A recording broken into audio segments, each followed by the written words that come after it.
Good morning, everyone. That's 10 o'clock, 10:01 now. So perhaps we could start the meeting. Thank you. Okay, thanks, Chair. Yep, I'll just remind everyone that the meeting is being recorded for public viewing, and I'll now take a roll call for the minute. Councillor Lynn. Present. Bob Benson. Present. Councillor Toland.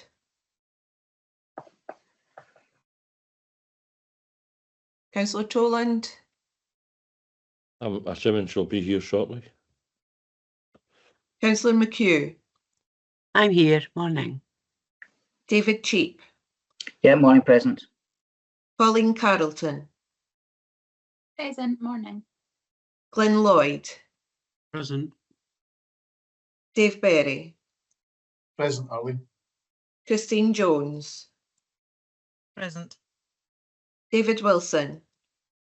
Present, Arlene. Susie Brown.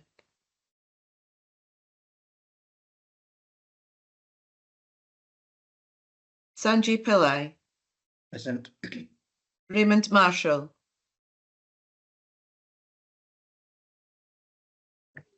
Jim McFarlane. Morning, Arlene. I'm here. Christina Cooper. Present. Martin Sloan. Present. Emma Fletcher. David Shaw. Chair, that concludes the roll call. Thank you. Yeah, we've got a few people maybe still to come, but we'll start because it's after 10. So thanks. Okay, thanks. So I'll note the apologies for the people that are not here. Thank you. Item 2 is declaration of interest. Are there any declarations?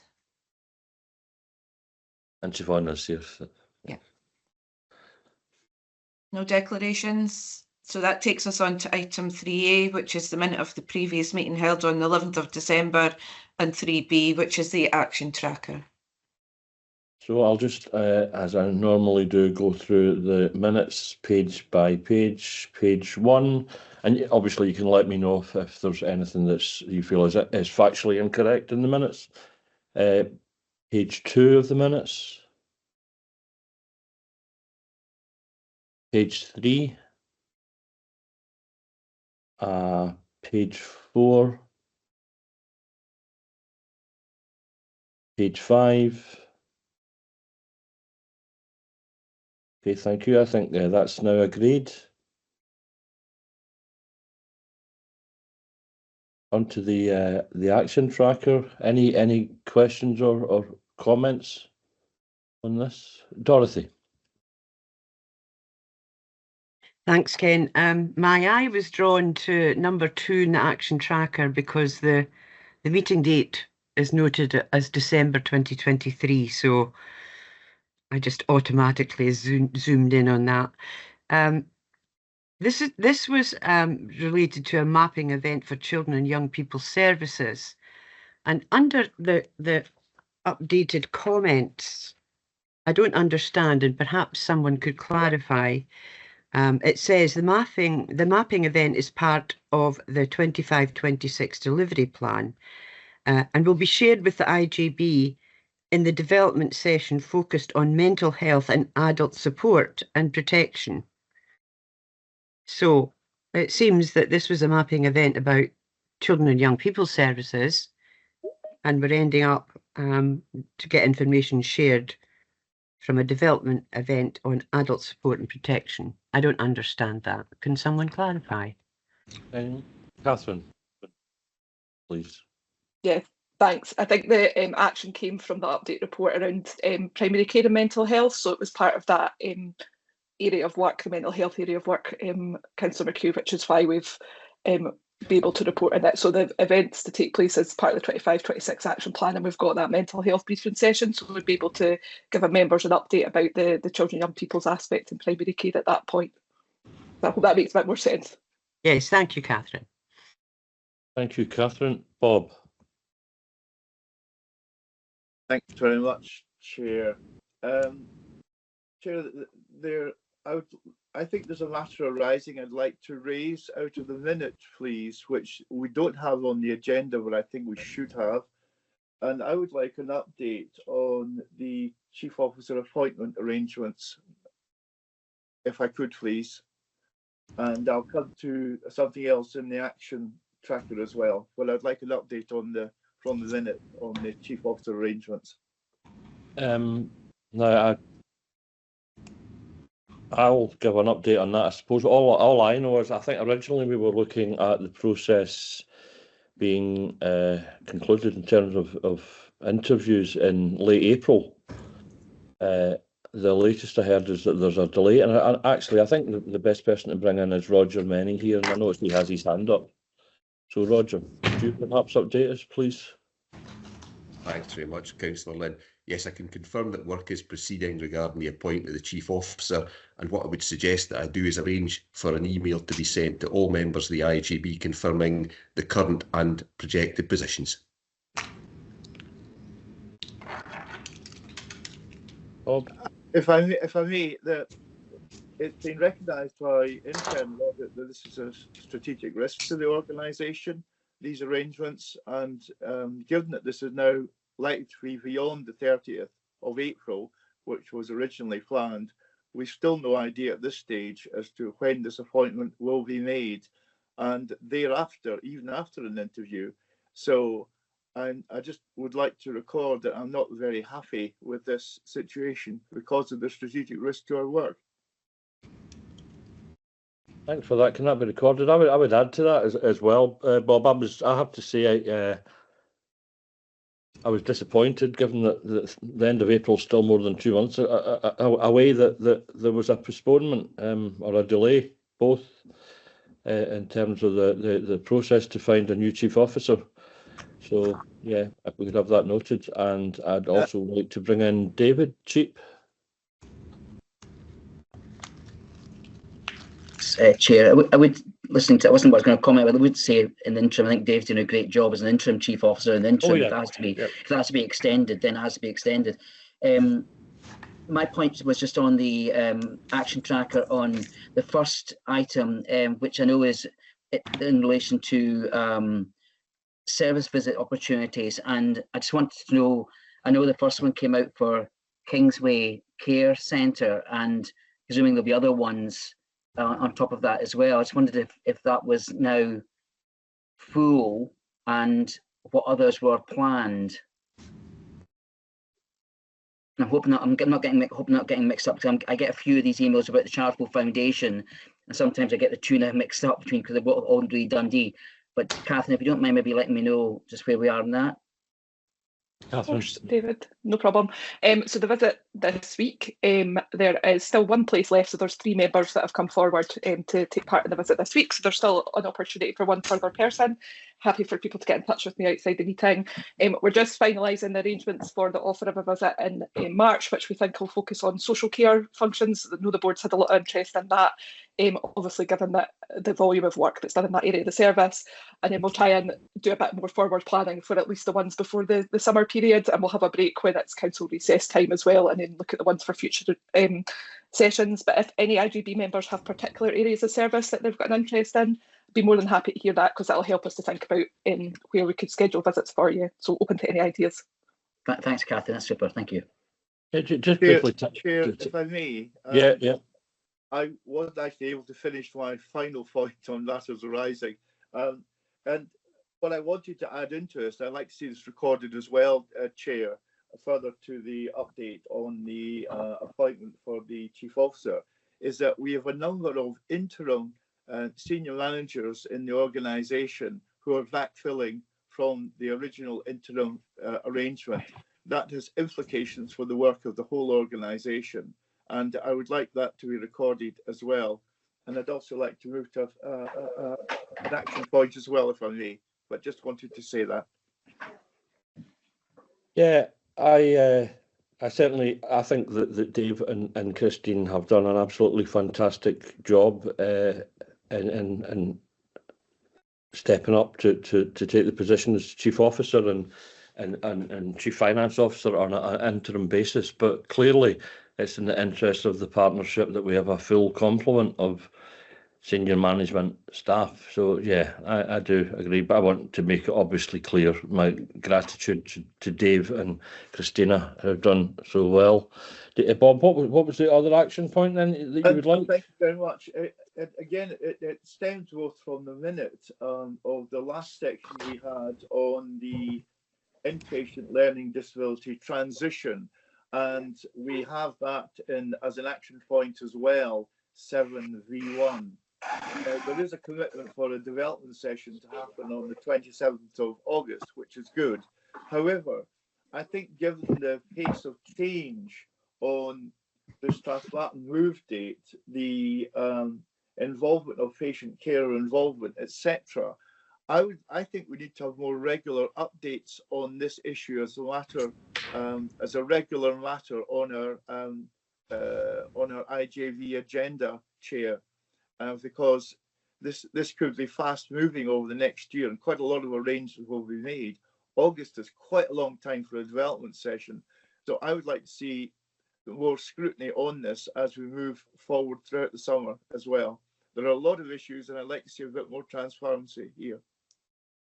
So I would like to respond to this in terms of receiving one or more updates prior to that development session on 27th of August. Can we have that, Dave? Yeah, so I'll come in on that. The fire alarm's going off at the same time as I put my hand up. So, but it's just a drill. Yeah, we can have a look at that. We'll kind of tie in with the kind of wider work stream around kind of particular kind of key dates, because I think what we'll do is we'll provisionally put updates on the next two IGBs prior to August in terms of April and June. And if there's nothing to update, then we can inform the IGB that there's nothing of significance there. But we'll look at that for our agenda planning going forward. Okay, so thank you. I don't think that needs to be added as an action point, and in that case, we'll just make sure it's on the agenda, and you'll be part of that process, Bob. Thank you, Ken. So finally, is there any other comments on the action points? No. So yeah, we'll go back to where we were with Arlene. I think you were just in the process of introducing the item 4. Yeah, so that takes us to item 4, which is the Performance and Audit Committee Chair's Assurance Report. I don't know if Bob wants to make any comments. Concise report. I think it's self-explanatory. Yeah, it's self-explanatory. Yep. I think your hand's still up, Bob. Will I take it down, or? It's just my excitement, Ken. Sorry. Yeah. Okay, so that's item 4 dealt with. Okay. Item 5 is our promise 2023-26 annual update, and this is for a decision.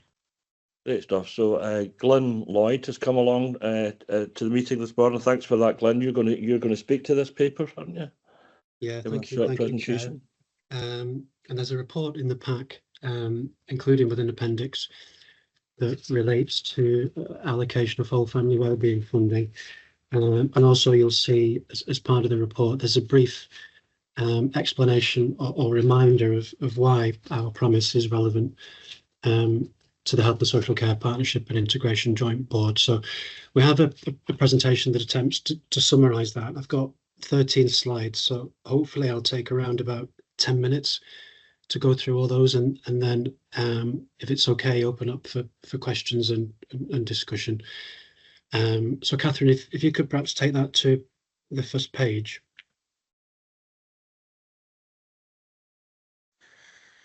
So what I'll do then over the next 10 minutes or so is explain the background, just a brief reminder of approaches towards care experienced children and young people over the last 10, 20 years, a very, very brief reminder.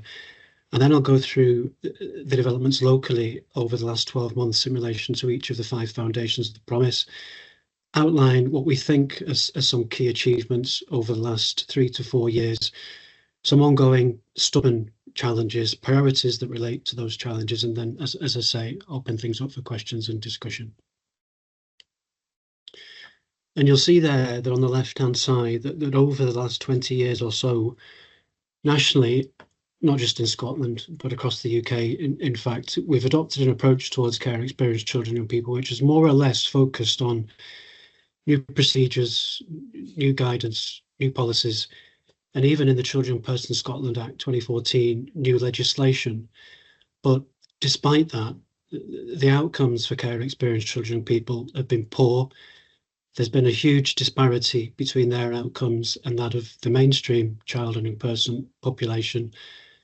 The cost has been very high, and the impact of that endures well into adulthood. So perhaps no surprise that in 2017, the First Minister commissioned the Independent Care Review to carry out a full and proper review of partnership approaches towards not just care experienced children and people, but also those on the edge of care and at risk of being provided with alternative care arrangements. That review in Scotland, there's a similar review in England and Wales, was led by Fiona Duncan. And as a brief summary of that, they interviewed 5,500 people. They concluded with 7 reports, one of which was the promise you can see there. And 2 others were entitled The Money and Follow the Money. But what they concluded, what they confirmed, was that the very high cost, poor outcomes, and that much of that cost was avoidable, and as I say, endured well into adulthood, with care experienced children and people being disproportionately represented amongst the adult prison population in terms of homelessness, substance use, mental health, and a range of other concerns. So the promise was published in early 2020, in February 2020, just before the pandemic. And when it was published locally, we launched our response, our plan, which has been organised around the 5 foundations of voice, care, people, scaffolding, and family. And as I say, I'll go through an update now on what we've done, or at least give a flavour of what we've done in relation to each of those foundations. So you can see there under voice that we've promoted active listening, in the sense that we're not just hearing children and people, but we're also responding to them in a way which is informed by their views. And some examples of that have included changing approaches towards team around the child meetings, introducing Mind of My Own, or Momo, which is an app which allows children and young people to express their views in their own way and in their own time. We've worked and are still working with NHS Tayside and Dundee University to implement Infant Pledge, which relates to the voice of infants and babies. And we've reorganised the Champions Board. Whereas previously we had a centralised Champions Board meeting at one of the churches in the city centre, we've now disaggregated the Champions Board into each of the 8 secondary schools and refined the membership to make that arrangement much more interactive. So again, we're able to listen to the views and respond to the views of care experienced children and young people who are represented there. So if Catherine goes on to the next slide. In relation to family, we've sustained targeted social work support before consideration of any requirement of alternative care arrangements. So we have the New Beginnings team operating from Linlathen, consistent of both social work and health staff. We have co-located social work locality teams and NHS teams focusing in particular on families where parents have a substance use problem. We've introduced functional family therapy for teenagers where there's a risk of family breakdown and the mentoring care. And we've sustained what was the PAUSE programme and has now become the Birch programme following allocation of whole family wellbeing funding. They're one of the 16 organisations that are listed in the appendix that have received whole family wellbeing funding. And as a footnote on that, we've recently received confirmation from Scottish Government that that funding will be increased and that it will also be extended from March 2026 to March 2027. We've yet to receive detail of that locally. I expect to receive that, if not this month, then obviously next month. Some other updates there, if Catherine, sorry, just goes back to the last slide, you can see that we've introduced a range of emotional health and wellbeing initiatives in schools from Scottish Government funding. We're implementing What Matters to You with the Hunter Foundation and BBC Children in Need. That's a community capacity building initiative that we're piloting in 3 locality areas in the city at the moment. A bit more information there in relation to New Beginnings, in that over 90% of babies supported by that team stay with their parents. A bit of information there as well in relation to functional family therapy, and also some information there in relation to reductions in the number of children and people requiring alternative care from 496 in 2020 to 365 currently in 2025. The population has reduced nationally, but it's reduced locally at a faster rate over the last 10 years and over the last 5 years. So Catherine, you go on to the next slide. In relation to care, so these are arrangements now once a child or young person is considered to be in need of at least temporary alternative care arrangements. We've set up a new kinship care team to identify, assess and support kinship carers. The fostering adoption service was inspected by the Care Inspectorate 18 months ago, and we anticipated a poor inspection. We got a poor inspection, so we've implemented an improvement plan. We've recently been inspected again, and we've moved from weaks and adequates to goods and very goods. So progress being made there in relation to fostering and adoption. We've also built a new children's house to build local residential capacity. And we've added 2 new supported accommodation options at Reed Square and Fairbairn Street, partly for our own local care experienced children and young people, and partly for unaccompanied asylum-seeking children who, once they enter the city, are also considered to be looked after or care experienced. Okay, Catherine. In terms of people, I've mentioned some of this already, but one of the things that isn't mentioned there is an approach towards quality assurance of assessment plans and chronologies and the outcome of that. And what I can say is that when we started that in 2021, the proportion of files that were rated as good or better overall was just above 50%. When we last did an audit towards the end of last year, the proportion had risen to just over 90%. So that process of peer self-evaluation is contributing towards some key improvements in relation to foundational practice on assessments, plans and chronologies.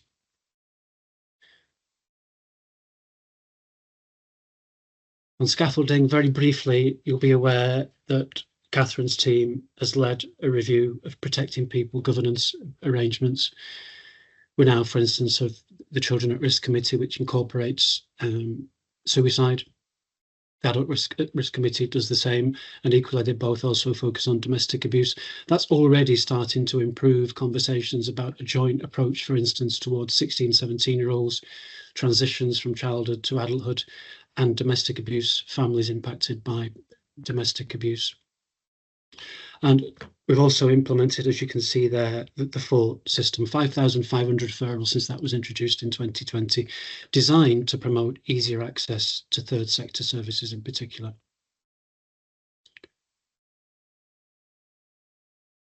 So some key achievements. We've reduced the number of children and people considered to need at least temporary alternative care from 496 in 2020 to a current 365. Nationally, the figures have reduced from 2013, when it was just over 16,000, to just over 12,000 in 2023. So that's a 23% reduction nationally over that period. Over the same period, locally, the figures have reduced by 40%. So as I say, they've reduced at a faster rate in Dundee when compared with most of the local authority areas. The balance of care is also changing in favour, positively in favour of family-based versus residential care from 86% to 90%.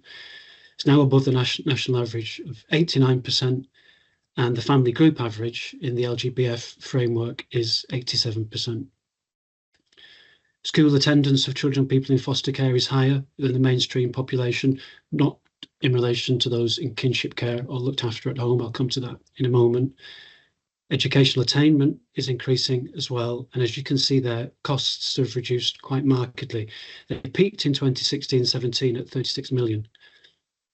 They've gone down from there to 29.6 million in 22-23. They did peak actually the year before that, but they went down to 29.6 million in 22-23, and they've gone down again to 26.2 million in 23-24. That largely relates to reductions in external residential care provision.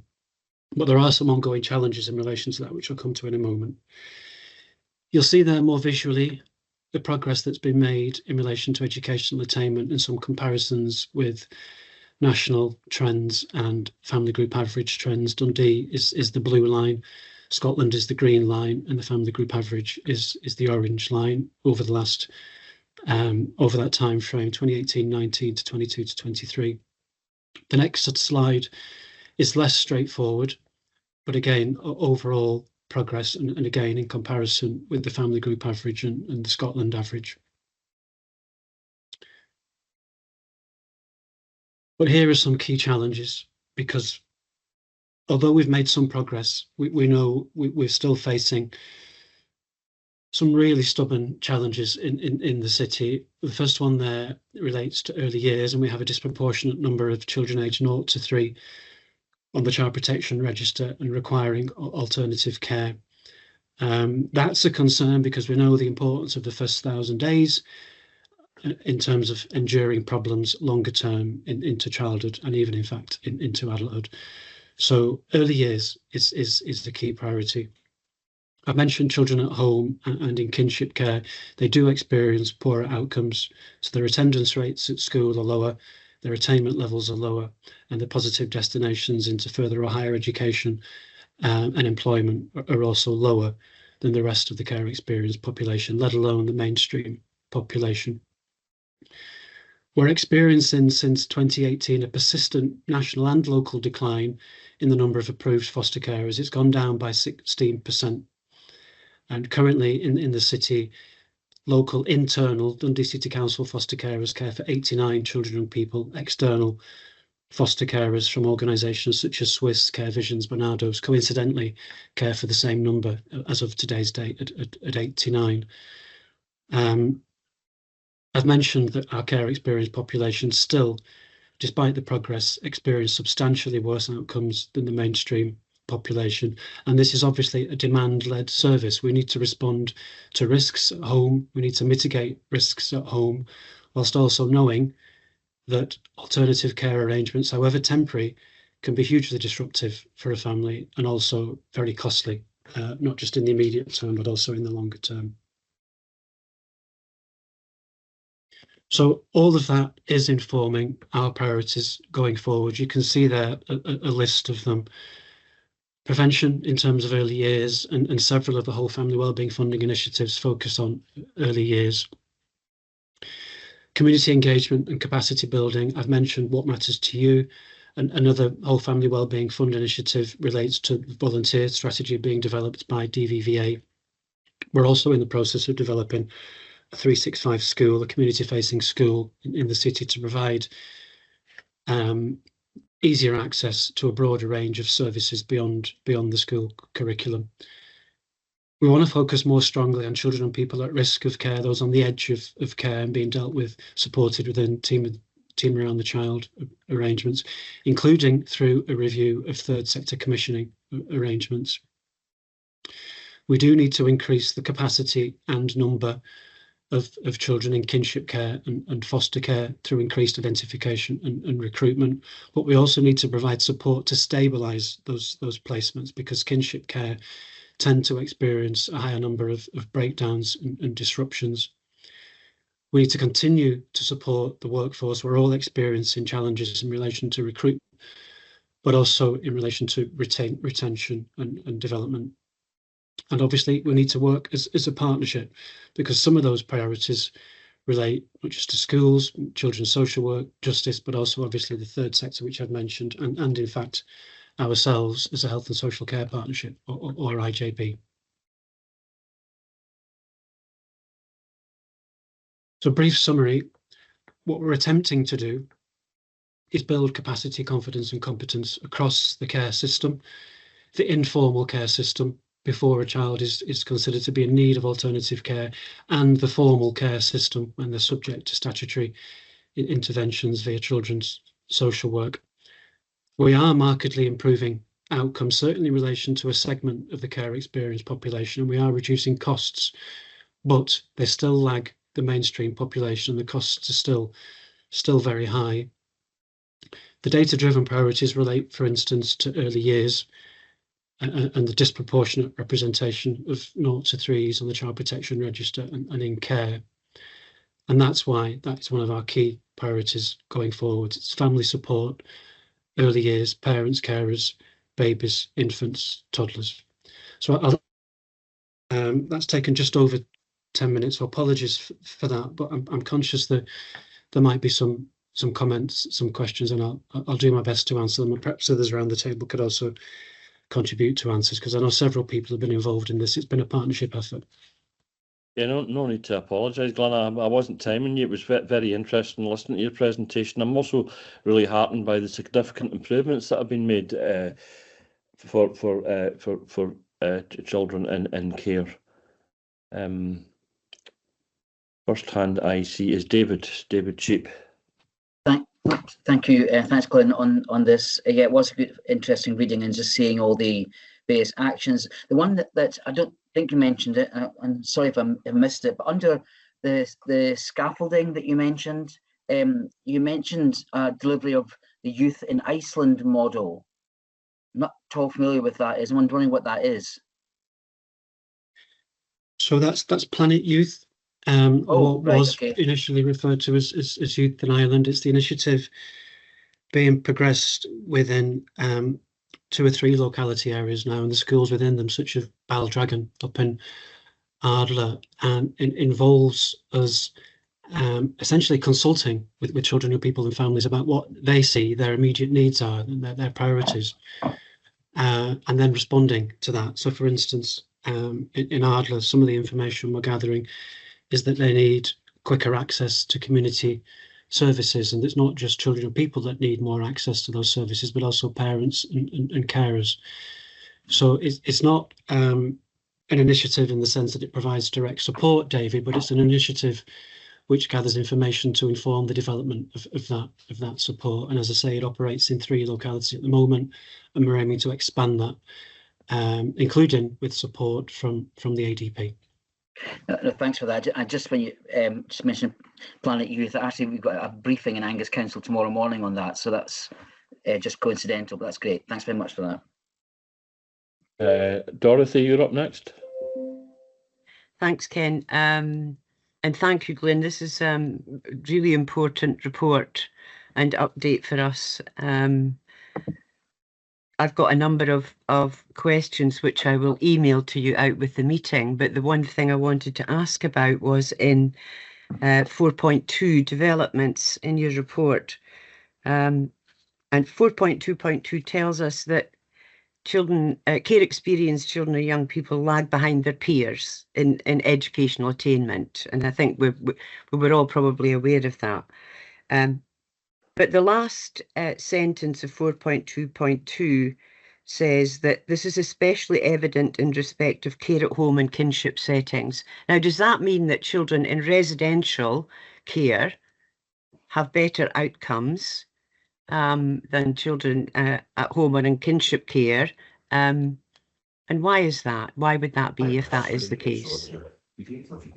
Yes, generally they do experience better outcomes in residential care than at home or in kinship care, and I think there are a number of reasons as to why that is the case, why they experience poorer outcomes at home and in kinship care, and fundamentally I don't think that it's simply because they're at home or that they're with grandparents, brothers, sisters, aunties, uncles.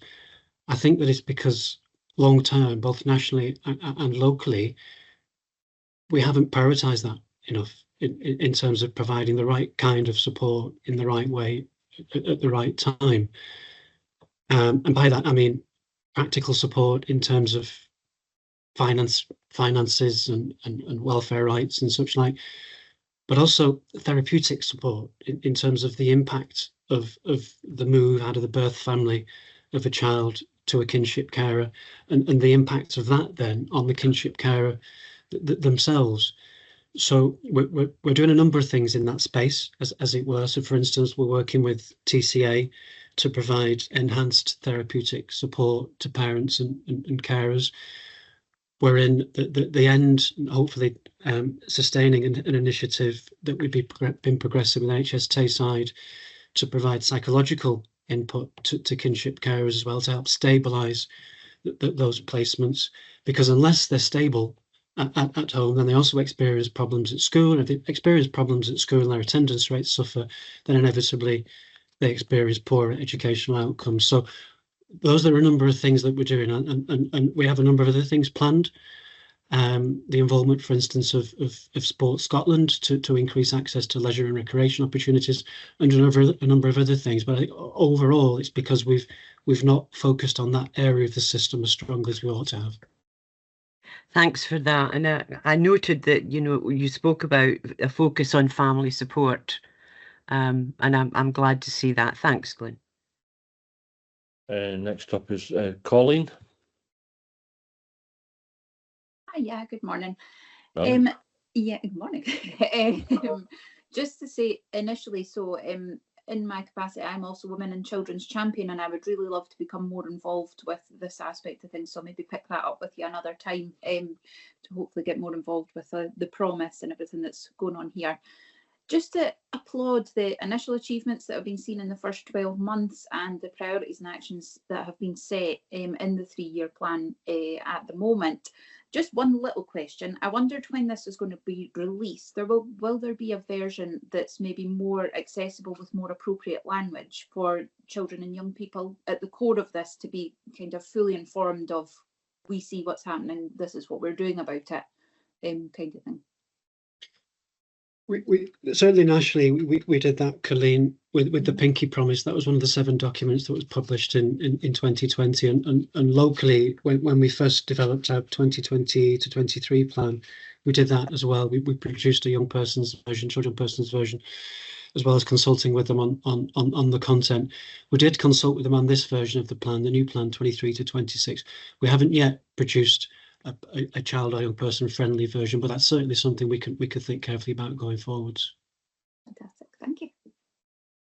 Raymond Marshall. Yeah, thanks, Grant.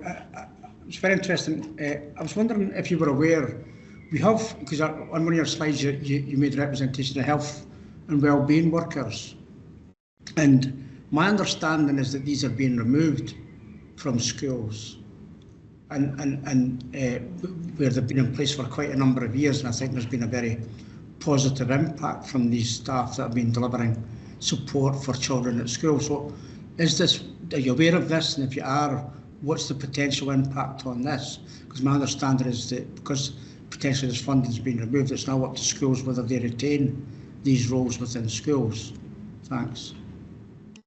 So thanks again, Raymond. It's a good question, and certainly there have been some changes to Scottish Government emotional health and wellbeing funding, which does create a risk in that space. So at the same time, we're in the process of carrying out a review of all support worker posts funded, not just from that budget, but also various other budgets across the service, to make sure that they're consistently focused on the right priorities in the right way to mitigate that risk. That's one of our joint transformational projects across the education part of this service with the social work part of this service. So yeah, it is a risk. We're aware of it. We're in the process of trying to mitigate it. Okay, I have Bob up next, then Christina, and I think we'll move on after these 2 questions, comments. Bob. Thank you. I'm mindful of the recent enactment of the Convention on the Rights of the Child into Scots law.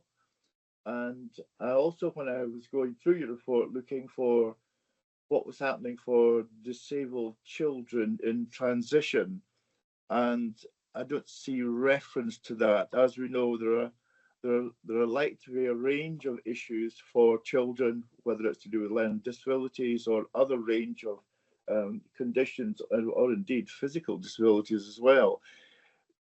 Could you say a bit more about that? There doesn't seem to be a reference to that within the documentation.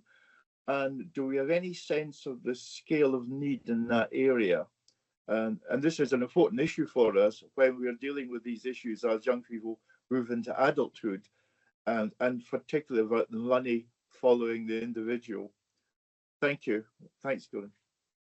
Oh, thanks, Bob, and apologies that's a gap in the report, but we can address that in future versions of the report. But what I can say in terms of the level of need and in terms of self-directed support for families with a child with a disability, we're currently supporting, and historically typically supported around about 140 families in relation to SDS options 1 to 4.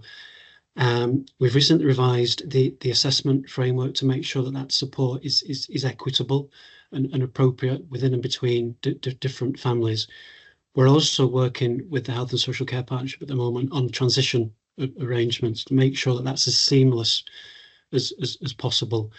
I have a senior service manager working on that with a short life working group, and see Jenny's put her hand up. She forms part of that group. In the interim, until a new protocol is drafted and finalised, we have a group in place supporting children and people through on a case-by-case basis to make sure that as far as possible and appropriate equivalent support is put in place, certainly in the early years of adulthood, if not beyond that. But I can see Jenny's come in as well. She might Jenny, want to would add you to like to join? Yeah, I think Glyn's covered a lot of the points I would have made. It is an issue for us in that the needs of children coming through are increasingly complex, and there's more and more children coming through. And the other interface we have to be aware of is children who are predominantly looked after by health services in childhood. So we're working on both those elements of transition. But I mean, it's very positive in terms of the longer life expectancy and more complex needs, but it does bring challenges in terms of volume. And thanks very much indeed for that. I think in particular, there's even more requirement then to focus on how do we get the views of those individuals as they grow through this process. And that will become an increasing human rights issue. And I think we need to be very mindful of this. Thank you. And last up, but not least, is Christina. Thanks, Ken, and thanks, Glyn. Again, I'm coming back on Bob's point there, and it's around the voice, Glyn, as well, and the rights of the child and the human rights.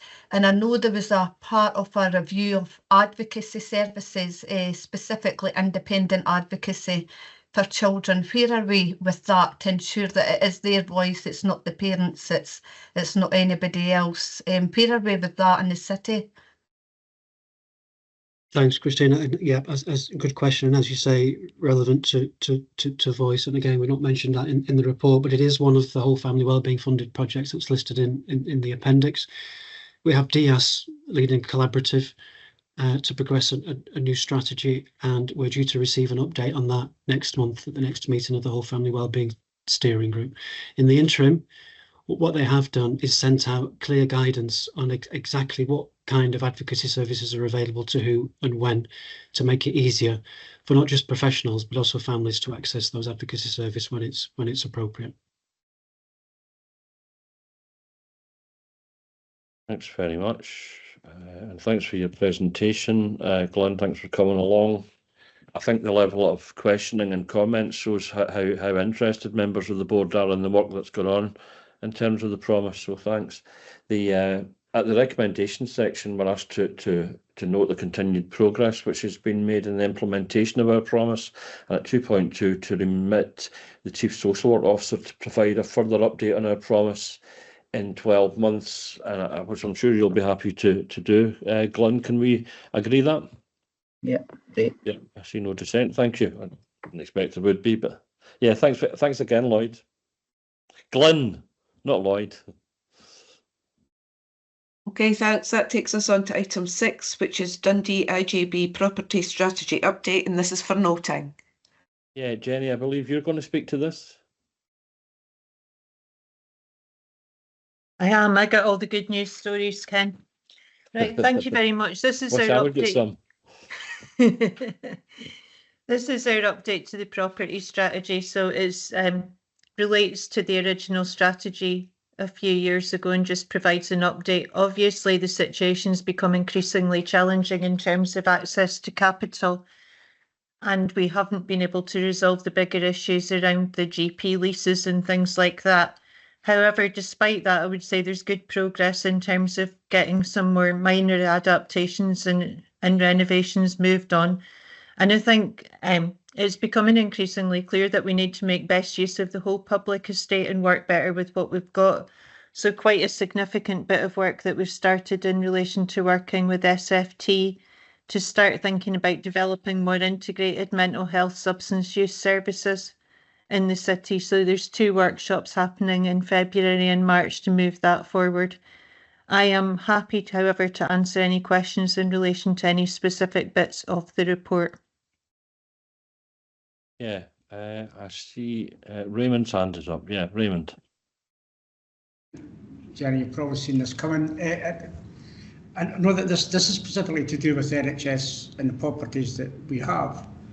Is there any discussions going on with Dundee City Council regarding a link up between properties, given the current situation that we're in, where decisions are made at Dundee City Council that have a direct impact on services that are housed within buildings under the partnership, and what appears to be little or no discussions around the impact of that, and I think the decisions that are made that people need to move out of properties. I get the bit that we've got to rationalise properties and we've got to look at that, but I'm really concerned that the impact that we have, whether it's the local authority or whether it's health, making decisions about properties without any discussions with the tenants that are currently sitting in there, and then imposing moves within that, and that's what it's looking like to the staff. Thanks.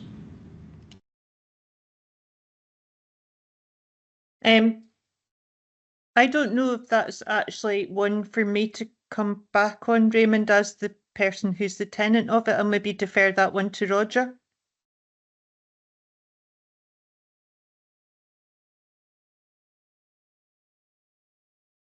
I'm assuming Roger's still in the meeting.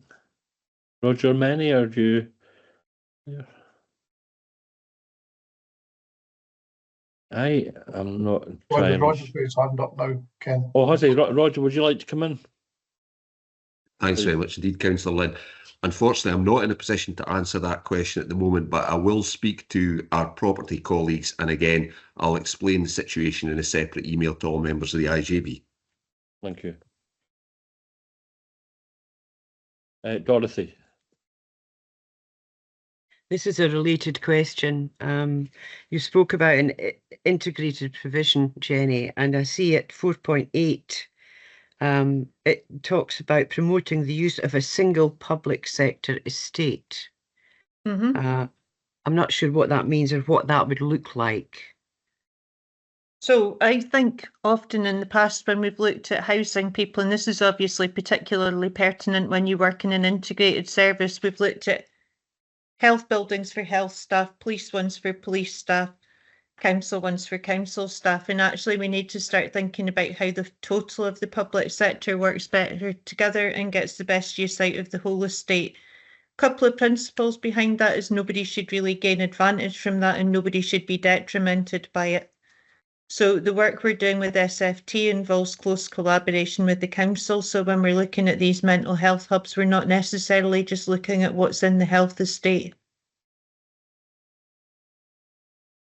So would there be a degree of centralisation then of provision with a single public sector estate? Potentially, I think Dave's wanted to comment on that. Yeah, no, thanks. So I think centralisation is probably not the right kind of way of describing that. It is about kind of looking at, as Jenny says, the best use of the estate that's open to the public sector. So it should be a case of it doesn't matter who actually owns the building, and there should be a kind of bit of flexibility around how that building is used.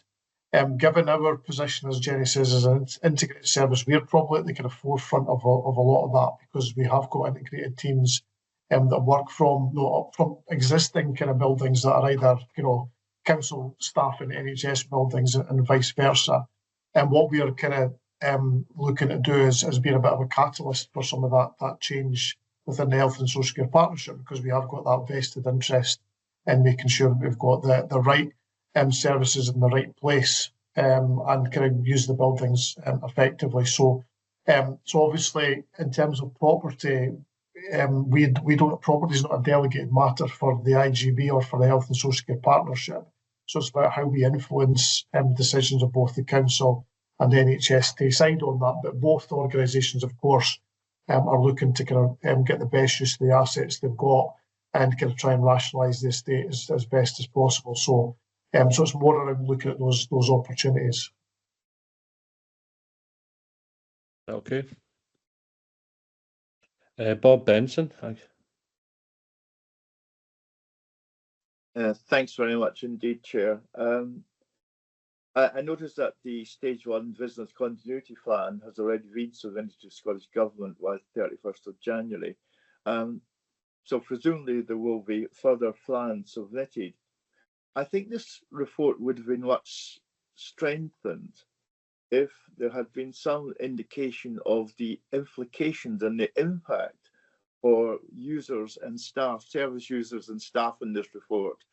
I think that would convey, I think, more directly what the need is in a more human way, shall we say. And I think that's what's missing for me. And I think that's something that would actually enhance the work going forward if we were to capture that a bit more. Yeah, we'll take that on board for future reports.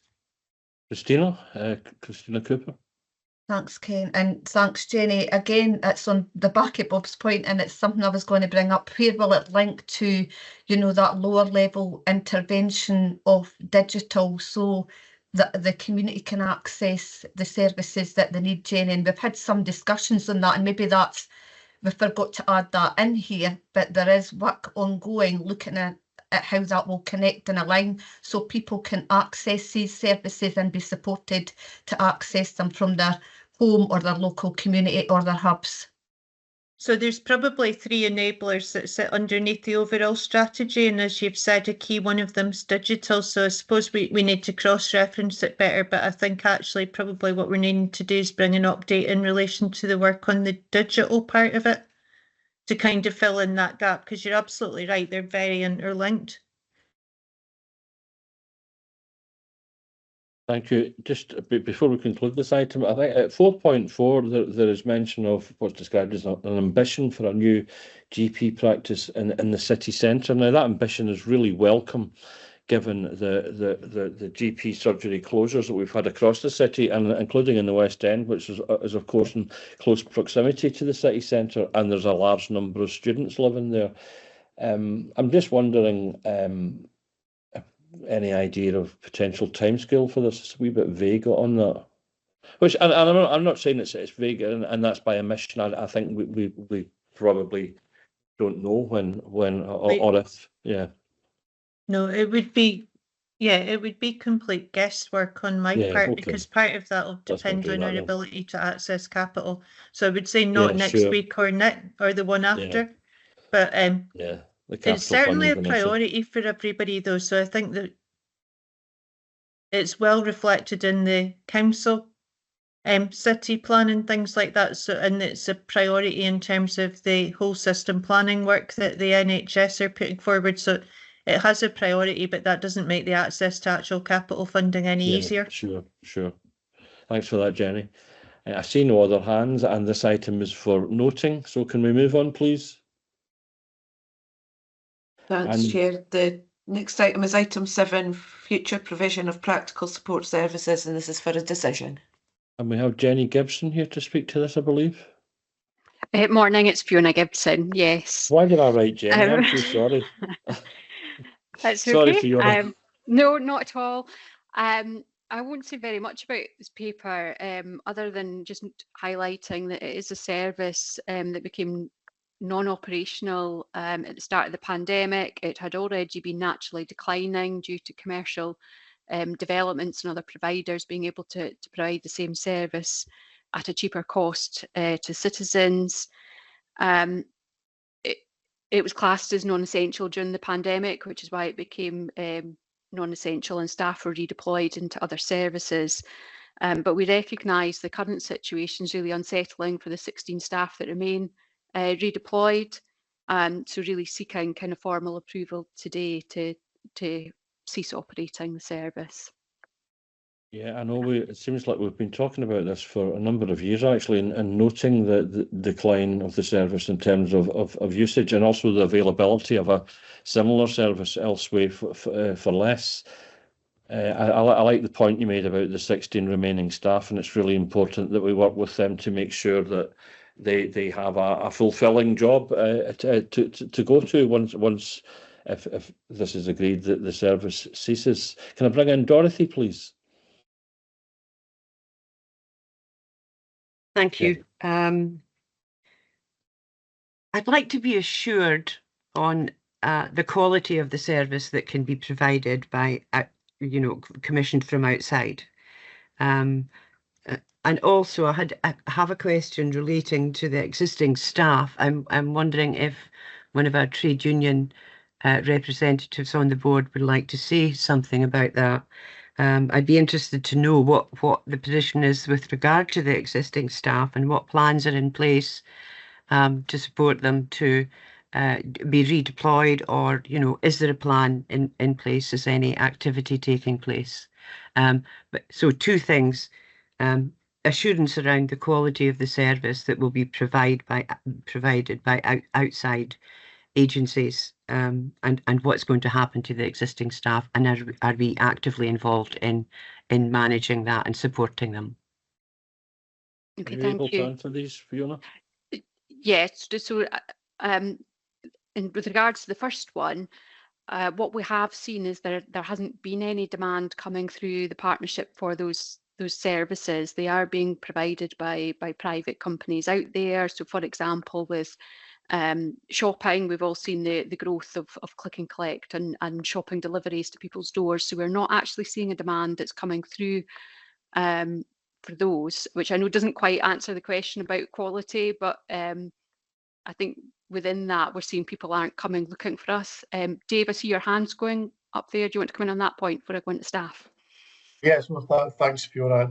And yeah, it's a good point, Dorothy. And I think for us, so there's a couple of things around this particular service. So it's not something that we are statutorily obliged to provide as a service. We have kind of historically provided it, and I understand we're one of the kind of few, if any, kind of authority areas that still offered a kind of, even at the pandemic, that type of service. Everything else would be around, external providers would provide that. So we wouldn't be kind of commissioning this as such. It's about how individuals are able to kind of source kind of that support themselves. So we wouldn't contract with anybody to do that.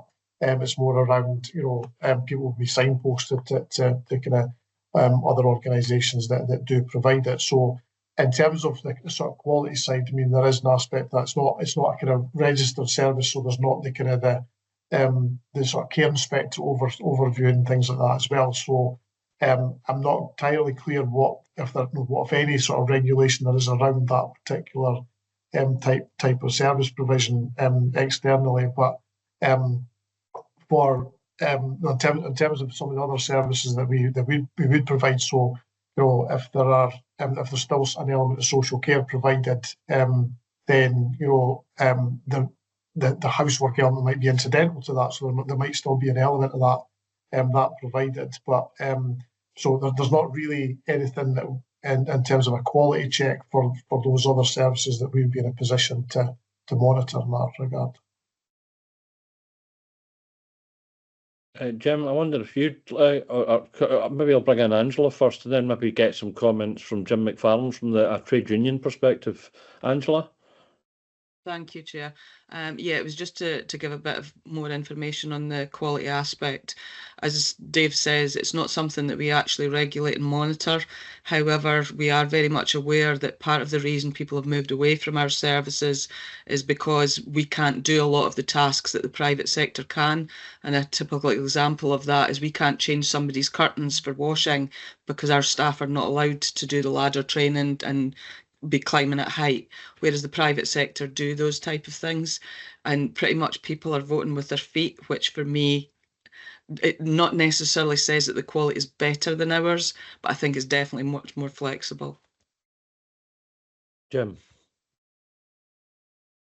I'm taking this out of order, just I'm interested to hear your comments as the trade union rep. Although you're not first up, but yeah. Okay, no, thanks very much. Just look, I think in a number of ways, obviously there'll be a process that needs to be followed about the existing staff and how we deal with that. We're very clear there's no compulsory redundancy position on that, and the opportunities will need to be there for staff if that's the decision that this service is done away with. I do think, though, in a kind of wider context, and certainly some of the members that work there will kind of do feel is that the service, you know, since after the worst of the pandemic, and some of the services they were able to do are sometimes do feel that maybe wasn't promoted enough, and stuff like that around how that could be used or adapted in that sense. And I do think it's just, you know, in a lot of ways it's really sad that you know, because of the budget constraints and tighter we're getting on, is we're resorting to just peeling back to what's a statutory provision rather than actually the value that services like this, you know, could provide.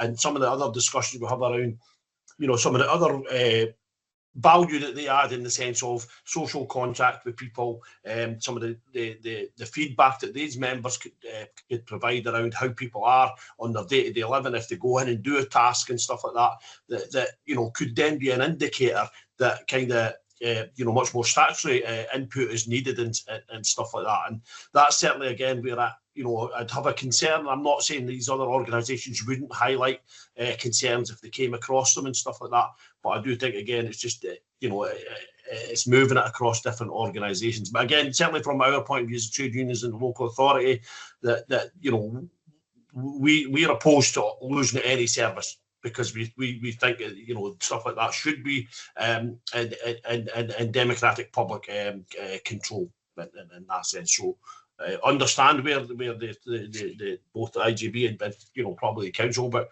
you know, it's always just, and I'm not saying anybody is here, but just a reminder that the IJB isn't an employer, it's Dundee City Council. So. Thank you, Jim. Colleen.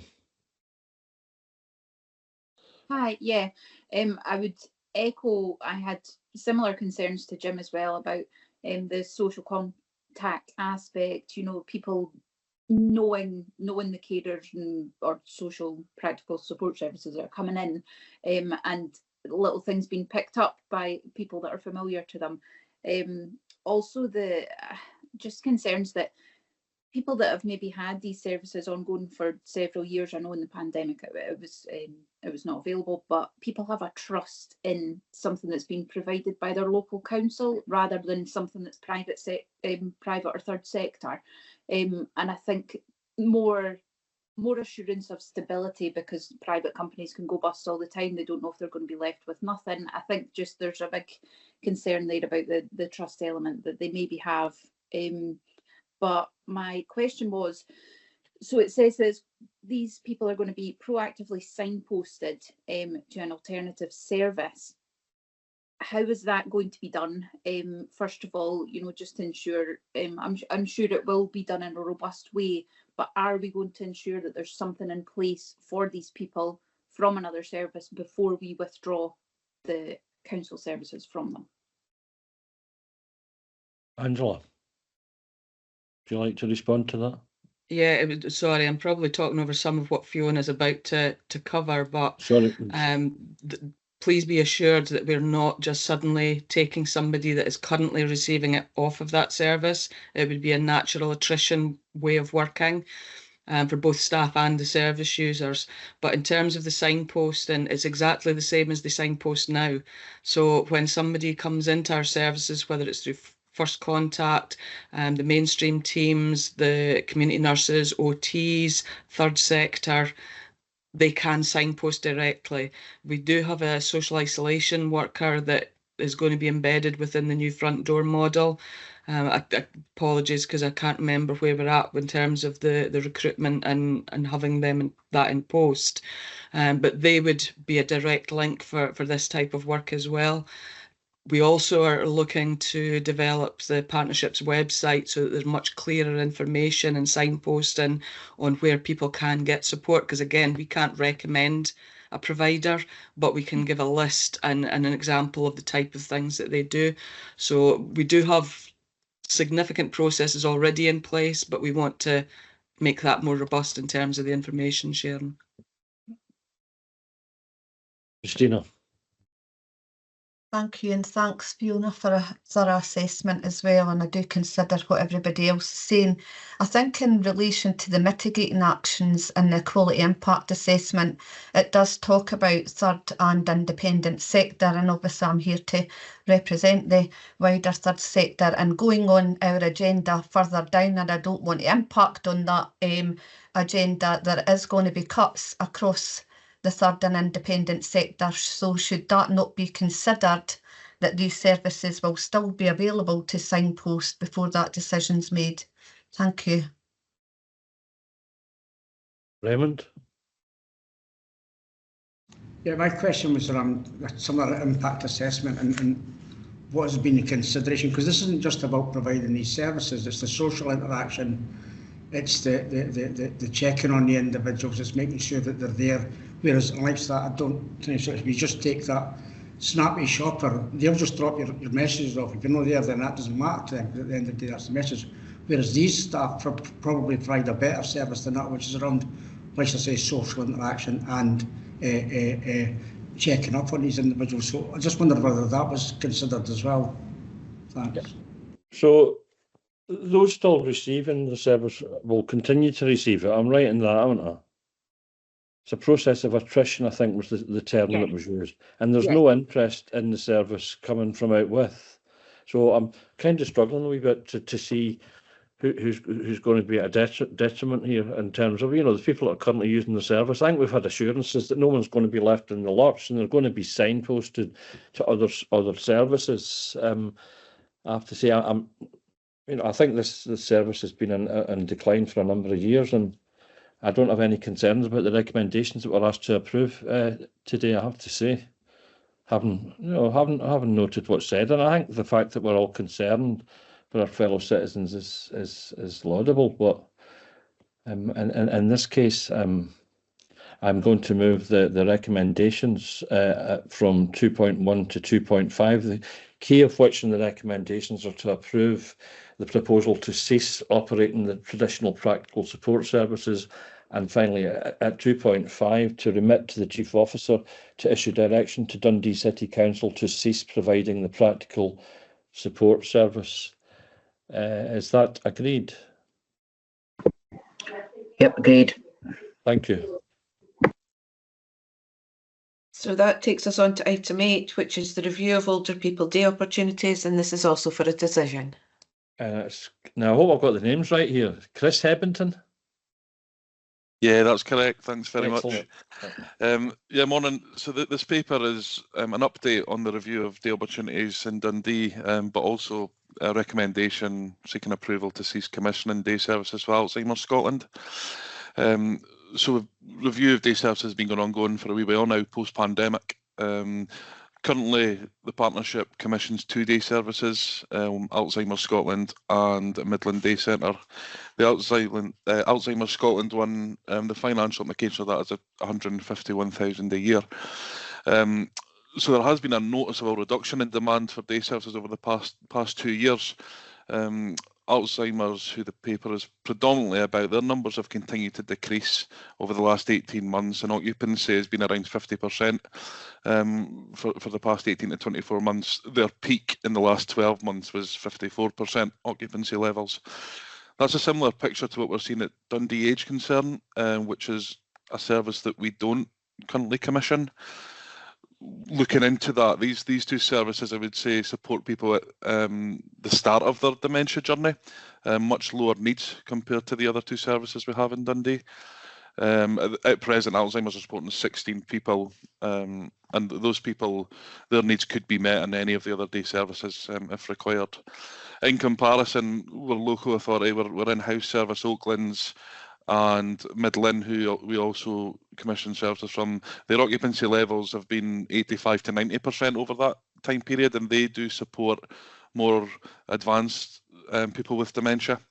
They also, those 2 services, Oaklands and Midland, also can, as a result, they can provide services that Alzheimer's certainly don't, and that includes transport, which is key for some of the people. Alzheimer's only offer half-day sessions, which we believe is one of the reasons for this. The other ones are all full-day sessions, or certainly there is an option of a full-day service. And they can only really support with minimal care needs and things such as medication administration, continence support that they don't provide, which I do believe is a significant reason why their numbers are lower. We have met with Alzheimer's on a quarterly basis as part of the commissioning. They have no plans to change their service other than to actually reduce the number of places they offer at their day service. They have suggested a more community-based sort of delivery. However, the research suggests that there is an abundance of that already in Dundee from community centres. People are, they've got their own wee community groups that have started up during and post-COVID. So there's quite already an existence of that in Dundee, which I think is quite important.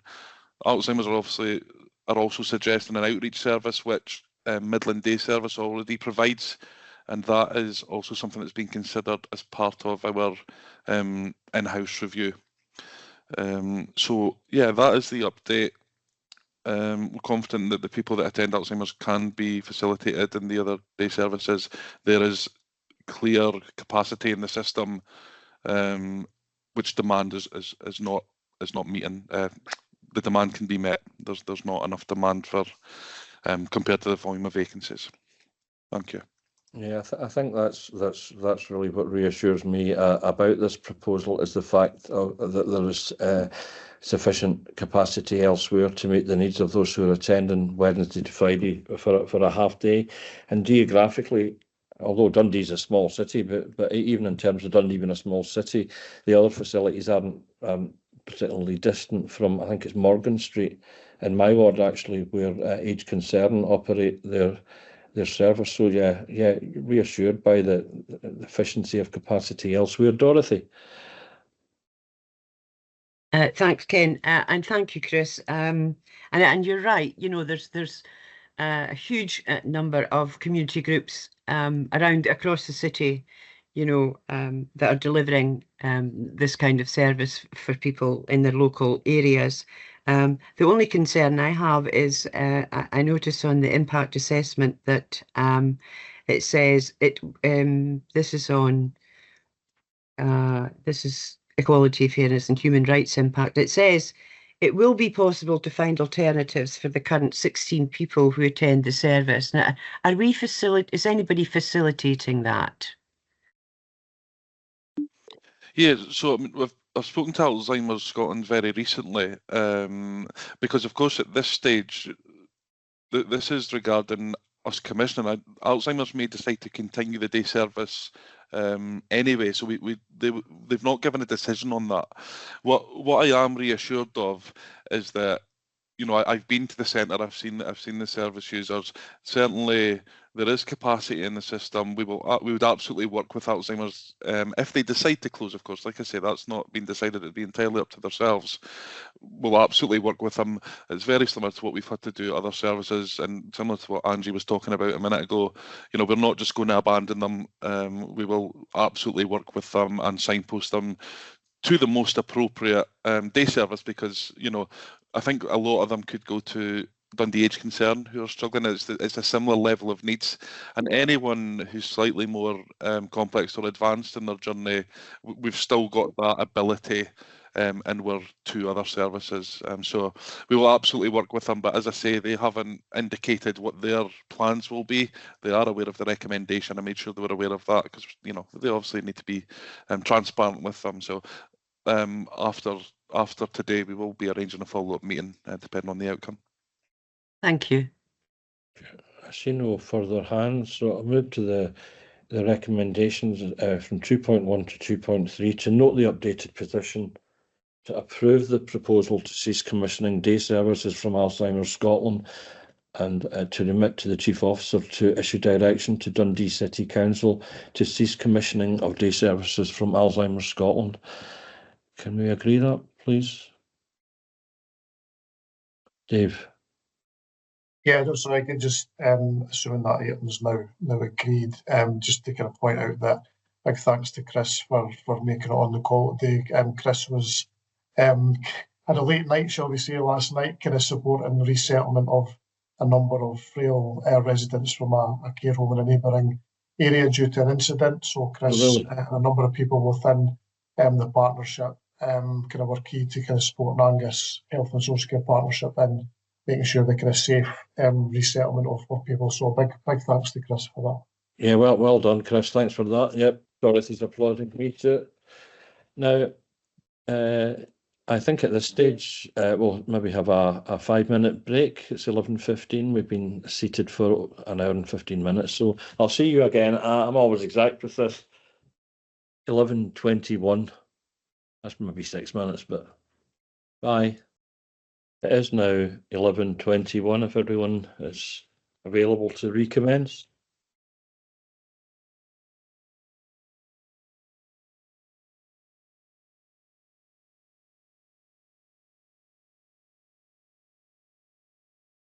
Arlene, are you there? I am, yep. That then takes us, sorry, that takes us on item 9, which is financial monitoring position as at December 2024, and this is for noting. And Christine, I believe you're going to speak to this. Yeah, thanks, Ken. Christine Jones, sorry, not Christina Cooper. Thank you. Yeah, so this is a regular report that we bring to each IJB meeting with the latest financial position. The figures in the report that you've got in front of you are based on the position up to the end of December, so 9 months of the financial year, with a further 3 months obviously based on the projected what we're expecting to be happening the remainder of the year. The projected position for 24-25 is now showing a year-end overspend of 8.762 million. As we've reported in previous reports and everything, we know that's far worse than our financial plan and budget setting expectations of a 4 million overspend for the current financial year. But it is slightly better actually than in the previous report that we'd brought based on the October figures as well. The significant portion of the unplanned overspend continues to relate to care at home, social care services. But again, we should be recognising that the demand that we're seeing in that services and the resultant overspend is actually bringing strong and sustained benefits to the population and our patients and service users across the whole system of health and social care partnership and the NHS Tayside pathways through that side of it. Significant reductions in our non-complex delayed discharges, as well as improvements in our social care unmet need in the community. And we're actually aware through recent information as well that actually that level of performance has been sustained through the winter period as well. So, so really laudable efforts in terms of supporting that. But given the financial situation and the current levels of spend being significantly higher than the budget that we've got aligned to all these packages, it's clearly unsustainable alongside everything else that our delegated services are required to provide. Some specific cost pressure areas are highlighted through 4.3 in addition to the social care. We do know that supplementary staffing costs do remain high, particularly with the premium cost of backfilling essential vacant posts or covering absence. Our team managers continue to work with our partner body organisations through policies and HR and OD teams to promote return to work actions where it's relevant and feasible for individuals, and also understanding what's the underlying reasons for the absences, etc. And we also want to be obviously ensuring that supplementary staffing is only used where it's appropriate and it's cost effective. So looking at the most cost effective options in terms of what staffing options and what backfill options are actually needed to be used. And obviously trying to avoid agency, with that being the most expensive, but sometimes that's there is no option but to bring in agency due to the nature of the post that needs to be backfilled and short notice type of thing. Our primary care prescribing spend continues to show signs of volatility with fluctuating growth both in volumes and pricing being seen. An increased cost pressure is evident in the latest monitoring figures. But I'm also aware that the most recent ones that we've actually had show a the next reporting figures will actually start to show a bit of improvement in there. So that just kind of highlights the fluctuating nature. And across Tayside, we're seeing sort of similar patterns, but the fluctuation in terms of either growth, in terms of volume or pricing, is varying across Tayside, and so it's difficult to actually put sort of clear patterns onto what's going on with the position. But that's the latest figures were based on the position that was known at the time of preparing the report. Just as a reminder, in 4.6, there's a table detailing where our current reserves position is. I've also added another column just to give it an indicative position at the end of this financial year as to where our reserves are likely to go to based on these figures that we're presenting. Obviously, as you'll see, a significant reduction in the reserves that the IJB will have available to it at this stage based on the current year overspend, and therefore the reliance on general reserves to close that and to fund that gap. We're looking at only having £27,000 of general reserves remaining at the end of this financial year. The expectation was that we would have had the vast majority of our general reserves still available to us had we come in on financial plan. So I mean, we've seen fluctuations across our numbers. I'll pick up probably more in terms of the financial recovery plan and then in the next paper as well, which obviously they kind of tie in together. We've seen some improvements across some of the numbers. We've seen stabilisation and capping of growth in terms of some of our numbers, but we've also had some unexpected sort of cost pressures that have also emerged in year.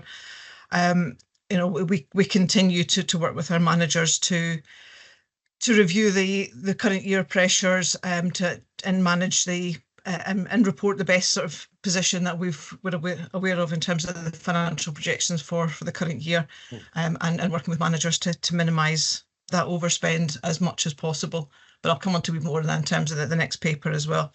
But happy to pick up any questions on the current year financial monitoring. So pretty stark report, Christine. There's an upside, I suppose, to the very obvious downside of our financial position, in that we're providing very good services, particularly in terms of home care, where people are receiving the care at home which they require, which A, stops people from going into hospital in the first place, and B, if they are in hospital, helps to expedite their swift return home. I noticed that you've mentioned there's been a capping in growth of the numbers, and that the numbers of people requiring home care has stabilised. It's a capping of the spend more than anything else. Capping of the spend, I get you. Yeah. Okay, yeah. Dorothy. So. Thanks, Christine. We're all well aware, of course, from our IJB development sessions, which have been extremely helpful, of the pressures that the budget is under this year. I'm looking at the reserves table on at 4.3, and what I noticed that was for primary care, drug and alcohol, and strategic developments, there's not been much movement in these numbers from the previous year. Very little movement. Why is that? What does that mean? And will these funds be utilised in 25-26? Yeah, so much of the primary care and drug and alcohol, those lines are very much linked to Scottish Government in-year allocations, and we need to sort of manage and protect that. The primary care also has an element of a CORA-funded project in there as well, which there has been spend in year, but I think we've actually got additional funding coming in as the sort of third year as well. So it kind of balances itself out into where we're actually getting in. But that funding, I think, is now we're into our last year of receiving funding, but we've got another couple of years of spend on that, so that funding will come down. The drug and alcohol and the strategic developments, those figures will shift if some of the proposals through the budget setting are agreed, because we're actually looking at utilising some of that funding slightly differently in terms of working with ADP, and that strategic developments is our transformation funding. So one of the budget proposals is actually to reduce that, shift that, and reprioritise $1 million of that back into supporting the rest of the financial gap. So at this stage, I've not made the assumptions in that projected column about the decisions that we will be looking for the IJB to make. From strategic developments, we've also got a number of projects that we approved probably last summer time, just because of timescales in terms of actually getting people in post or getting job descriptions prepared and people actually in post. The spend is just starting to come through now, so I've not actually recognised what the in-year spend proportion of that will be. But so out of the 3 million strategic developments, we're probably looking at $1 million to be repurposed, and we've got about $1 million committed, but that money will come down, will be utilised probably over the next 12 to 18 months as well. So and then we've still got some uncommitted for any further transformation proposals that we may bring to you. Does that help? Yeah, just to come back to your point about it's a capping in spend then rather than a capping in demand. So what are the implications then for the whole system and for the people who are? So we've still managed to maintain the performance in terms of delayed discharge and the unmet need in the community, but without that continued growth in spend. And that's been an awful lot of work with all our providers. I see Angie's got her hand up, so she may want to come back and finish off in any comments. But a lot of work with our providers in terms of looking at downtime, managing runs, trying to slot people into any gaps that they've got, and making sure that all of the runs that providers are providing to our community and our service users are as efficient as possible. But we're not seeing, we've still got the demand coming through, but we're not seeing that in that continued increase in spend due to the conversations and the sort of the controls and management of making sure these runs are as efficient as possible. Thank you, Bob. Thanks, Chair. I think some of the figures are quite alarming. I think particularly highlighted at 4.3.1, with the services delegated an overspend of over £4 million, and that's unsustainable when we think about planning for next year.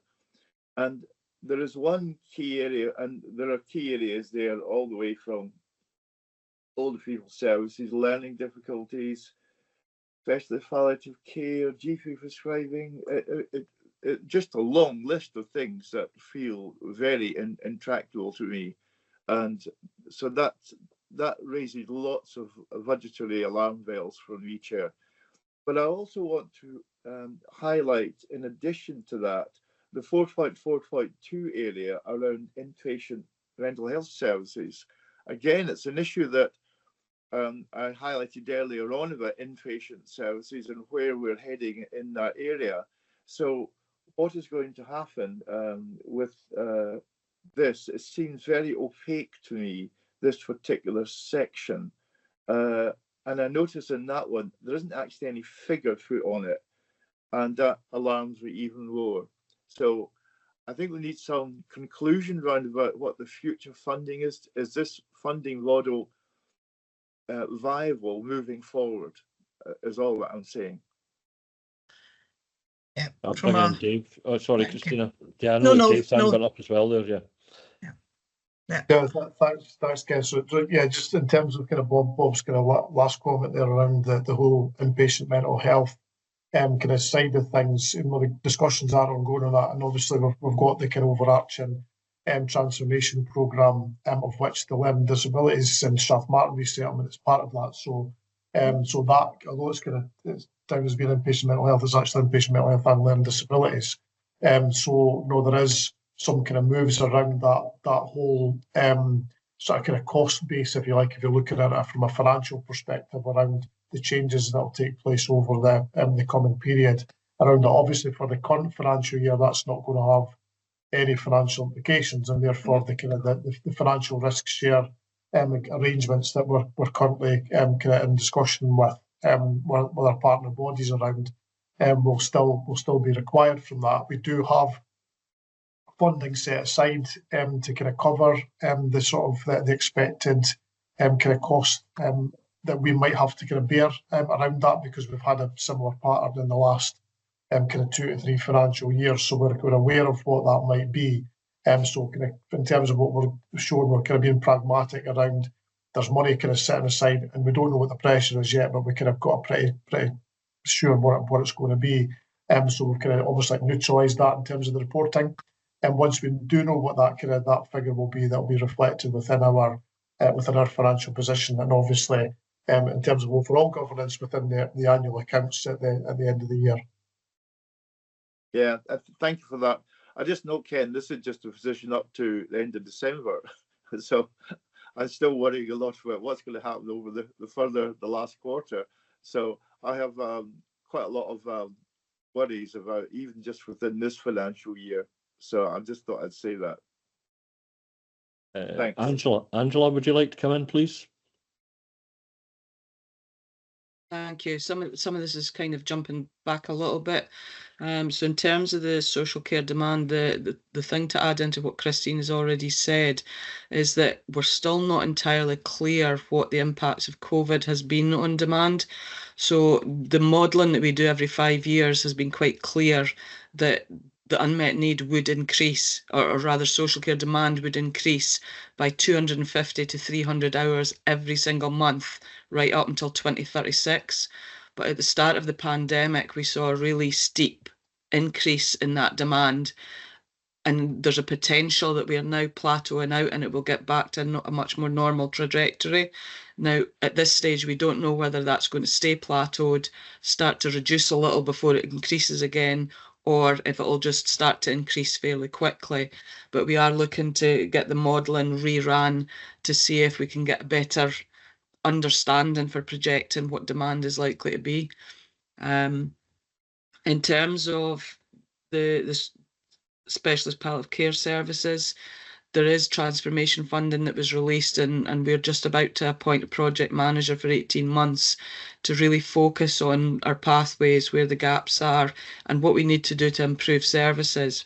But there's quite a lot of work that's already happened over the last 2 years where we've noticed gaps around advanced practitioners and community nursing, and gaps in social care. And because of all of the work around unmet need, that's allowing us to free up staff to do a rapid discharge and critical support team to facilitate some of that. And that's already starting to show us a reduction in the beds usage within Roxburgh.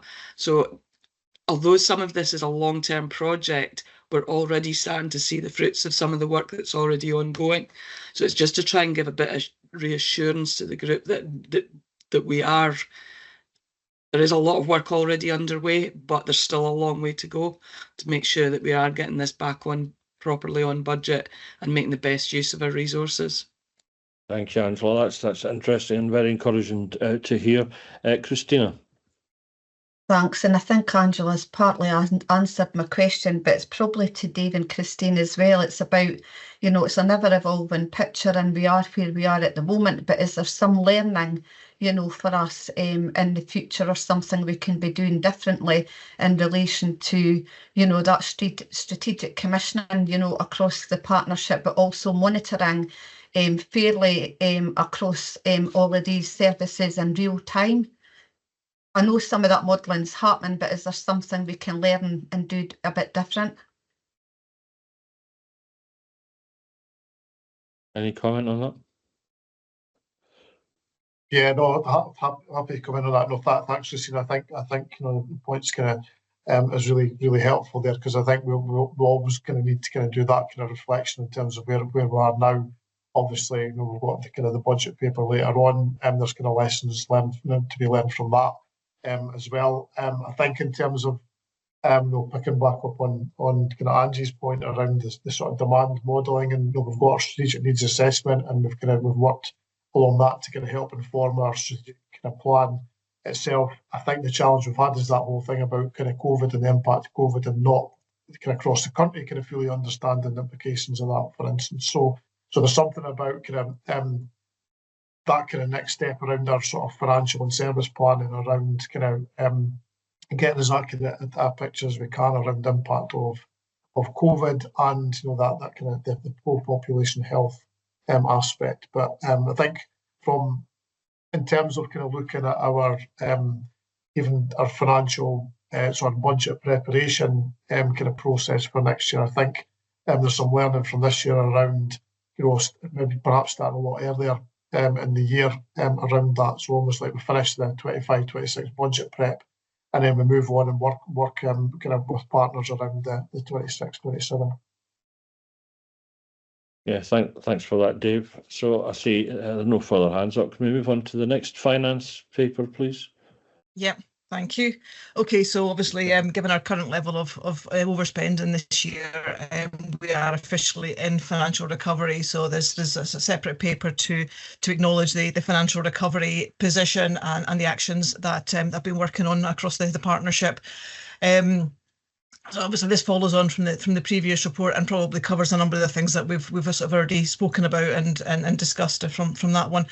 A lot of the sort of key actions that our managers, our staff, our service areas have been undertaken is listed through 4.2, particularly 4.2.2, and then there's further comments through the rest of that section in terms of actions that we've been targeting, areas that we've been targeting to address the sort of specific cost pressures that we're looking at, and then more general actions in terms of actions that we've been taking from sort of staffing and non-pay discretionary spend, all these types of things as well from across the entire partnership.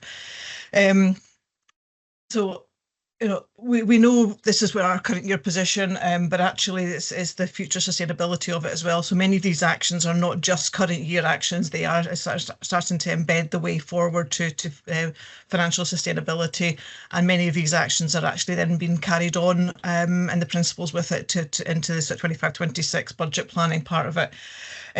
I will bring a further update at our April IJB in terms of the financial recovery and the current year financial position. That will be based on the figures up to the end of February, and then obviously we'll be looking at our closeout position for the full financial year in June. So there'll be further updates coming through, but it is positive to note that while we've not been able to return us back to our financial planned position, we have capped and minimised sort of further overspend position. So all the efforts that have gone on are really welcome across the organisation. Unfortunately, we've had a couple of things that have thrown us unexpectedly, but in general, we have seen improving positions, and at the very worst, our overall bottom line has sort of capped and stabilised. Appreciate that we've still got 3 months of spend still to come through in terms of actuals, but our accountants and our budget holders are working really closely together to make sure that we're understanding and capturing what those sort of pressures will be in the next little while as well, and getting that highlighted as early as possible. It's something that we can't avoid. Again, happy to pick up any questions on the financial recovery. Thank you, Christine. Christina. Yeah, thanks again, Christine. And I suppose it's around about, in my role as TSI, looking at the third-party commission services review. And I know that from the pre-budget, the meeting, the development session that we were talking about, that the third sector, as well as others, would be, supported along the way in relation to that review and looking at the impact, because I think we need to recognise that the impact may be significant, that we are going to lose third-party services, we're going to have redundancies, there's going to have to be a redesign of services. And I suppose my ask, and I know I've had an assurance from some of the officers anyway, is again that, these organisations are fully involved in these discussions, that they're considered about full cost recovery of staff's notice of 90-day notice, and the wider impact there be potentially redundancies and closures of service as well. So we're here as a TSI to support the third sector, and just to say to the membership, I'm sure you'll hear from some organisations yourself that are just coming out to seek support and that along the way, but we're here as a TSI to support the sector along with that. But just, I know that we've had assurance, but, just again, for consideration of the IJB that, there is going to be significant challenges for us, and for us to continue meeting the needs of the wider community of the city, we need to be pulling together as much as we can and have that open dialogue around about that. So just to really note that obviously the sector is really concerned at the moment, and some of the councillors has probably, heard that and wider, but we're here to voice and obviously support that. Yeah, thanks, Christina. That's very, very valuable. I don't see any other hands, and that item is for noting. So next item, please. Okay, so the final finance paper is our 25-26 budget outlook. This was obviously drafted a few weeks ago, and then we've obviously got the consultation that has gone out subsequently as well. So the paper lists our likely cost pressures that we are looking at for 25-26.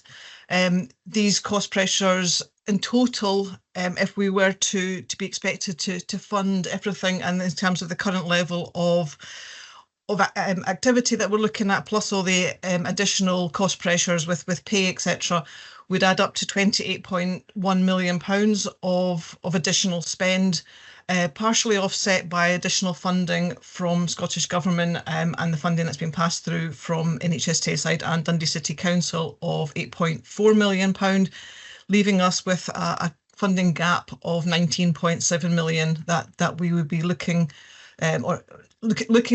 to fund if we could. Obviously, we do not have that level of funding, and we are having to look at the pressures and how we manage this. This is obviously the biggest financial gap that the IJB has had to face since its inception in 1617, with actually a number of contributing factors all coming through around sort of the same sort of time. So our activity and performance expenditure from the current demands in the current financial year, new and emerging cost pressures in terms of pay award, adult social care pay policy, the employer's national insurance contribution, the national care home contract implications, which obviously follow on from the adult social care and employers national insurance, further demographic growth pressures, and further prescribing and volume and pricing pressures as well. I'm saying we've only got limited additional external funding coming in to support this, and therefore we're faced with this gap, this really significant and very challenging gap. And again, as Christina's already pointed out, we need to recognise that these cost increases are not only affecting our internal health and social care teams, but also our external providers as well, who we commission services from within the community. And other than the adult social care policy, pay policy implications, we have no additional funding coming into us to support these cost pressures that are being faced within our wider providers as well. So as officers and as budget holders, budget managers, we've continued to explore and develop options and proposals to address these gaps through operational efficiencies, prioritisation, transformation, best value and savings opportunities. And these proposals have already been presented to IJB members through our development sessions that we've held over the last few months to allow for informal discussion and to seek views to take some of these forward. But given the scale of the pressures that we're looking at, it is absolutely recognised that these actions that are being proposed will have a reduction in service activity, in capacity and performance of the Health and Social Care Partnership and Pathways in Dundee. But we do look to try to minimise the implication and the impact of this where possible. And obviously then, since drafting this report, we've obviously been continuing to work at ways to identify the ways to sort of close this gap, and to allow the IJB to be in a position to set a balanced budget at the budget meeting on the 26th of March. The options that the IJB will be required to be making a decision on have now been presented to the public as part of a consultation, with also interested stakeholder groups also being welcome to contribute and feedback into that consultation process. The findings of this process will be used to better understand the implications of the proposals, to allow informed discussion and informed decisions to be made, and the completion of our integrated impact assessment as well as part of the decision-making process. So this report is an updating report. It is for noting just now. Obviously, we have our budget setting meeting on the 26th of March. We also, as an IJB, have one further development session mid-March, where sort of updates on where we're at will be discussed through the IJB. So this is for noting, for information in terms of the progress that we've got just now, but absolutely highlighting the scale of the challenges that we are being faced with, and ways that we're looking to try to manage this as best as possible. Thanks very much. Yeah, very sobering position, but I mean, we all know how bad things are, and certainly in all the time that I've been involved with the IJB, this is the most financially challenging period ever experienced. I mean, last year's budget was an absolute breeze in comparison to this, and we were able to, boast of having improved services. We had Hope Point open last year, and improvements in drug and alcohol services, to name a few. But this year's budget obviously much more challenging. I think, as the members might expect, I've done my best to try and convey the severity of the position to those who matter in this process, including a letter to the Cabinet Secretary for Health, Neil Gray. And obviously, I've been trying to get money from any source that I can, including the Dundee City Council, for discussions there as well. So we'll have to see what happens between now and March the 26th. Dorothy. Thanks, Ken. I just wanted to say, someone already referred to the pressures that this current financial situation is putting on everyone, and I include in that the general population.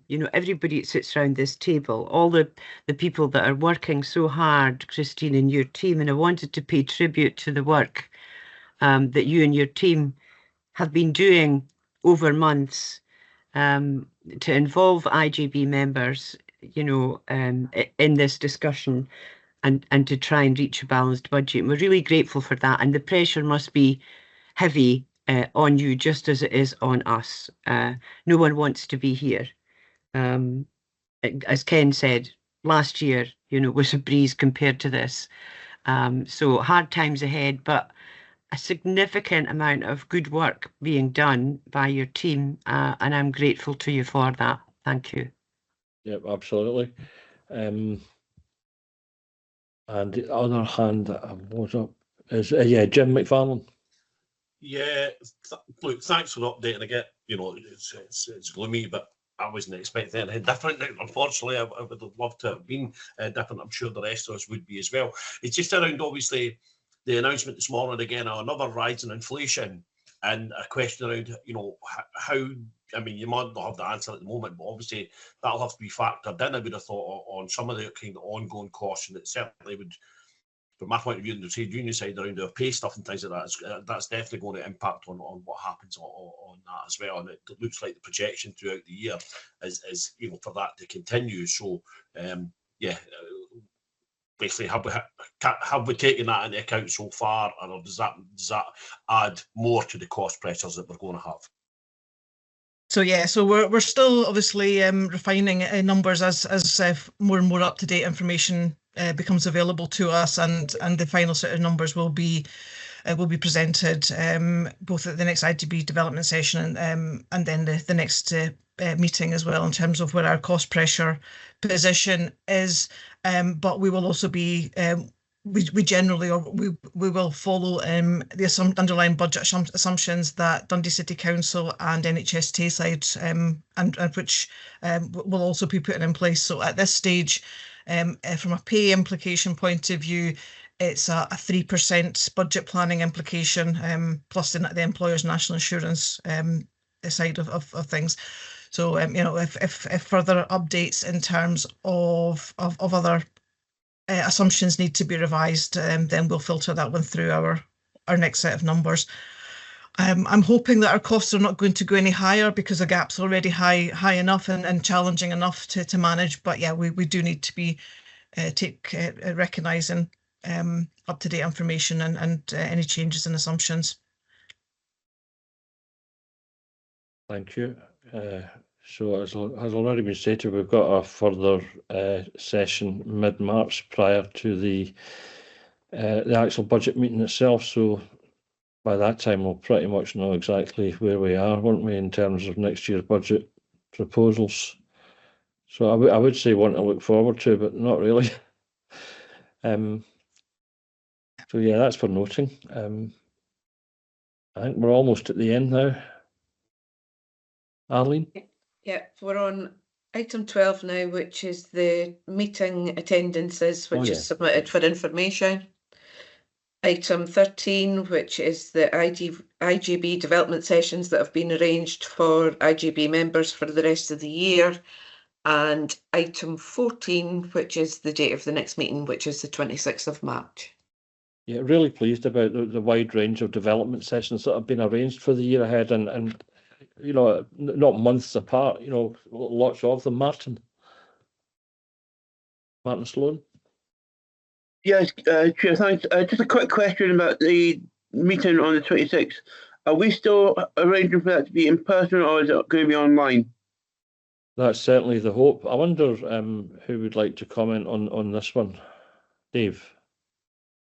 Yeah, no, thanks, Ken. Thanks, Martin. So we are kind of exploring the options around that in terms of, you know, if it is something that we're going to either do kind of hybrid or face-to-face, what facilities might be available to us on the day. So we'll report back as soon as we can to IJB around that. Yeah, because what's the date today? Is it the 20th now, or the 19th? 19th. 19th. Only got 5 weeks, haven't we? Well, no, 5-6 weeks. So we need to know soon. I don't see any other hands, and that's the end of the business. It's a relatively short meeting today. I don't think the budget meeting will be short, and rightly so, given the issues that we have to consider for next year. But thanks for your attendance today. I'll see you all soon. Thank you. Bye. Bye. Bye.